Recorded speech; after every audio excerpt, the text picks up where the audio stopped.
Hello दोस्तों, नए video में आपका बहुत बहुत स्वागत है। 2020 में बहुत सारे आईपीओ आए और उन्होंने इन्वेस्टर्स को बहुत पैसा कमा के दिया। वैसे ही 2021 में भी बहुत सारे आईपीओज लाइन पे हैं।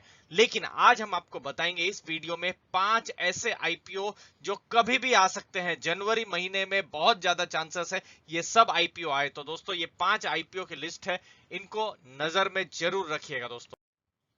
पहला नाम है आईआरएफसी का आईपीओ। आईआरएफसी का आईपीओ को लेकर अलग अलग डेट्स चल रही है, लेकिन दोस्तों मैं आपको बता दूं ये सब डेट्स अभी तक स्पेकुलेशन ही है, कंफर्म अभी तक हुआ नहीं है। कंफर्म होगा हम आपको वीडियो बताएंगे और जो कम्युनिटी पेज है वहां पर भी आपको डिटेल्स शेयर कर देंगे दोस्तों। लेकिन आईआरएफसी है क्या दोस्तों? ये है इंडियन रेल फाइनेंस कॉरपोरेशन और गवर्नमेंट ऑफ इंडिया इसको ओन करता है। और ये किसके अंडर में आती है? ये है मिनिस्ट्री ऑफ रेलवेज, यानी कि जो आईआरसीटीसी है या फिर जो आईआरएफसी है, ये सब आते हैं मिनिस्ट्री ऑफ रेलवेज के अंदर ही। अब इसका काम क्या है दोस्तों? ये है एनबीएफसी है। देखिए चौथा पॉइंट, ये है पीएसयू एनबीएफसी जो है, और ये पहली पीएसयू एनबीएफसी है जो आईपीओ लेकर आएगी अगले कुछ दिनों में। इसका काम क्या है? फंड रेज करना। जैसे एनबीएफसी होते हैं जिनका काम रहता है बिजनेस करना, फाइनेंस से रिलेटेड काम करना, तो ये फंड रेज करती है रेलवे के लिए, क्योंकि रेलवे को भी पैसों की जरूरत पड़ती है कोच बनाने के लिए, वैगन्स बनाने के लिए, ट्रक्स बनाने के लिए। तो ये सब काम जो है, जो पैसे का काम है, जो पैसा रेज करने का काम है, वो आईआरएफसी करती है। और यहां पर उसका क्या एडवांटेज है? वो है बहुत ही स्ट्रॉन्ग क्रेडिट प्रोफाइल। यहां पर मैं थोड़ा सा समय आपका लूंगा। इसकी जो बेस्ट जो क्रिसिल की रेटिंग है वो इसको मिली हुई है ट्रिपल ए की, जो हमने रिसर्च किया था। और यहां पर इसको अगर पैसा रेज भी, मतलब पैसा अगर उनको चाहिए भी, तो भी इनके लिए प्रॉब्लम नहीं होती है और इनको कम पैसों में भी इनको मिल जाता है, क्योंकि इनकी क्रेडिट जो है बहुत ही स्ट्रांग है। तो आईआरएफसी को बिल्कुल ध्यान में रखिएगा। एनबीएफसी है, स्ट्रांग एनबीएफसी है दोस्तों। तो पहला नाम है आईआरएफसी, जो आपको जनवरी के महीने में आपको नोट करके रखना चाहिए दोस्तों। दूसरा नाम है रेल टेल आईपीओ। ये भी गवर्नमेंट की ही कंपनी है और मिनिस्ट्री ऑफ रेलवे इसका एडमिनिस्ट्रेशन करती है।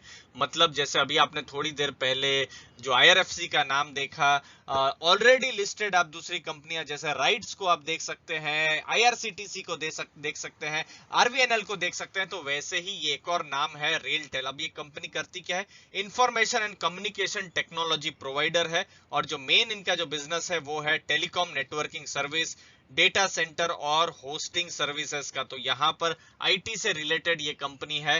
जैसे जैसे और डिटेल्स आएगी, जैसे जैसे आईपीओ आएगा, तो हम इसके बारे में और आपको बताएंगे। आईपीओ 700 करोड़ के आसपास के रहने की उम्मीद है। इसका मतलब है जैसे आपने थोड़े दिन पहले हैप्पीएस्ट माइंड्स का आईपीओ देखा था, तो वो भी 700 करोड़ का था। तो ये एक आप स्मॉल कैप कंपनी के आसपास इसको देख सकते हैं। बट अभी 700 करोड़ तो लाइकली है। जब ये डिटेल्स आएंगी, डेट्स आएंगी, तो हम आपको और ज्यादा क्लैरिटी से बताएंगे दोस्तों।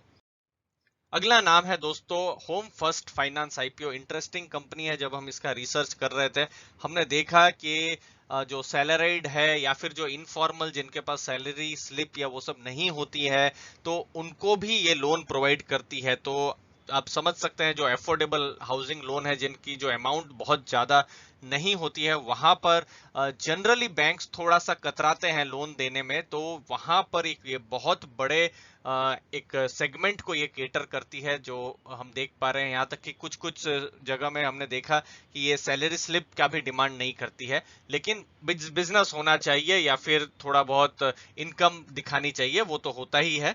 तो वहां पर ये काम कर रही है। और ग्लोबल पीई फर्म एक है वारबर्ग पिनकस, बहुत बड़ा नाम है, रेस्पेक्टेड नाम है वारबर्ग पिनकस का। तो उन्होंने अपनी एक सब्सिडियरी के थ्रू में अभी यहाँ पर कुछ महीनों पहले ही, अक्टूबर के महीने के पास ही, उन्होंने 700 करोड़ रुपए का इन्वेस्टमेंट किया है। और वो कहा जा रहा है कि ये 25% के आसपास का स्टेक वहां पर अप्रोक्सीमेटली लिया है, 20-25 के आसपास का स्टेक लिया है। अब इसमें दो चीज इंपॉर्टेंट है बतानी। देखिए, अगर आप करंट अफेयर्स या फिर बैंकिंग में इंटरेस्ट रखते होंगे, तो मिस्टर पीएस जयकुमार साहब का नाम आपने जरूर सुना होगा। वो करंट सीईओ है बैंक ऑफ बड़ौदा के। जी हाँ, बैंक ऑफ बड़ौदा के करंट सीईओ, वो इसके फाउंडर है। बहुत इंपॉर्टेंट बात है, जो बैंक ऑफ बड़ौदा के जो चेयरमैन है वो, या जो सीईओ एंड एमडी है, वो इसके फाउंडर है।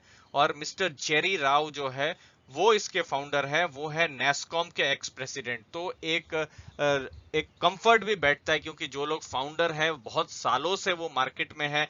नेस्कॉम एक बहुत ही रेस्पेक्टेड संस्था है, बैंक ऑफ बड़ौदा एक रेस्पेक्टेड संस्था है या बैंक है, तो वहां के जो फाउंडर्स हैं उन्होंने होम फर्स्ट फाइनेंस जो है उन्होंने लॉन्च की थी। आईपीओ की साइज 1500 करोड़ के आसपास की बात चल रही है, बट जैसे जैसे दिन पास में आएंगे, क्लैरिटी आएगी तो हम आपको बताएंगे दोस्तों। तो तीसरा नाम होम फर्स्ट फाइनेंस आईपीओ। चौथा नाम है इंडिगो पेंट्स आईपीओ। दोस्तों जब हम इसका रिसर्च कर रहे थे तो हमने वेबसाइट में देखा एमएस धोनी साहब, उनका फोटो बहुत थे, तो वो इसके ब्रांड एम्बेसडर है इंडिगो पेंट्स के। जो हमने देखा है एक जेब्रा जैसा बना हुआ है आजकल, उसके हम लोग एडवर्टाइजमेंट भी देखते हैं। तो इंडिगो पेंट्स है आईपीओ की लिस्ट में अगला नाम। पेंट मैन्युफैक्चरिंग काम करती है, इनोवेटिव पेंट्स वो लोग बनाते हैं, जो उनका बिजनेस है। तो जो काम है वो डेकोरेटिव पेंट बिजनेस में है, जो इनका मेन जो फोकस रहता है।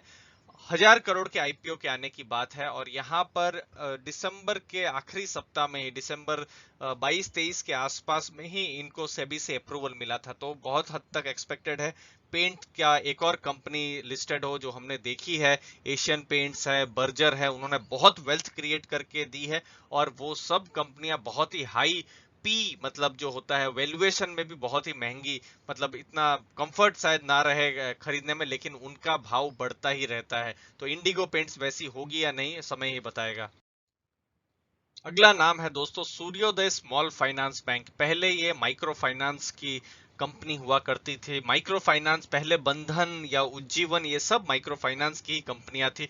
बंधन तो खैर यूनिवर्सल बैंक बन गई, लेकिन जैसे उज्जीवन है वो एक स्मॉल फाइनेंस बैंक। इक्विटास भी इनफैक्ट पहले माइक्रो फाइनेंस की कंपनी थी, और वो भी फिर स्मॉल फाइनेंस बैंक बन गई, एयू स्मॉल फाइनेंस बैंक। तो ये सब इसके पीयर जो है बन सकते हैं, ये इसके साथ कंपेयर कर सकते हैं। तो टोटल आरबीआई ने 10 बैंकों को लाइसेंस दिया था स्मॉल फाइनेंस बैंक बनने का, तो उसमें सूर्योदय स्मॉल फाइनेंस बैंक भी एक है। और महाराष्ट्र से अगर आप देखें तो ये एकमात्र बैंक थी जिसको ये लाइसेंस मिला था। तो 2017 में इसका जो भी ऑपरेशंस जो है, बैंकिंग वाला काम जो है, सूर्योदय स्मॉल फाइनेंस बैंक का चालू होता है। और यहाँ पर इंटरेस्टिंग बात यह है कि बड़े बड़े इन्वेस्टर्स भी इसके साथ जुड़े हुए हैं, जैसे कि एचडीएफसी है, एचडीएफसी लाइफ है, इंटरनेशनल फाइनेंस कॉरपोरेशन है।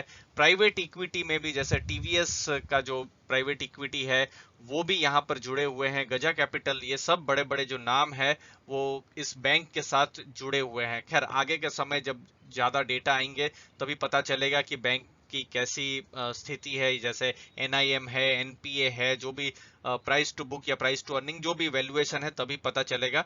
400 करोड़ के आईपीओ के आने की बात चल रही है। जैसे जैसे डिटेल आएगी, और बहुत ज्यादा एक्सपेक्टेड है इनकी डिटेल बहुत जल्दी ही आ जाए। तो इस वीडियो में दोस्तों 5 नाम थे।